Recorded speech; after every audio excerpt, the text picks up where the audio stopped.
ဒီနေ့ကတော့တချင်းဆိုဖို့ဖိတ်ထားလို့ပေါ့နော်တချင်းတက်ဆိုမှဖြစ်ပါတယ်တချင်းမဆိုတာကြတော့စိတ်အရင်လှူရှာနေပါတယ်ရှင်လိုက်ကြည့်ပေးပါ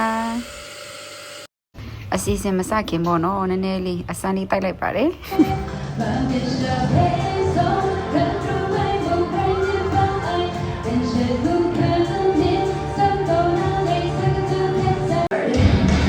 မထင်မှတ်ထားပဲပေါ့နော်ပွဲမှာ GK နဲ့တွေ့ခဲ့ရပါတယ်ရှင် GK ရောလာရောက်ဖြစ်တာဖြစ်ပါတယ်ကလေးတွေ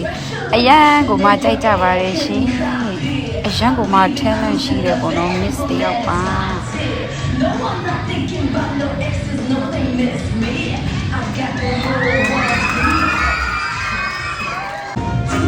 သူလေးက2026ရှူဂျူမှာပါခဲ့တဲ့ M Glory လေးပဲဖြစ်ပါတယ်ရှင် M Glory ရောလာရောက်ဖြစ်ပါရှင်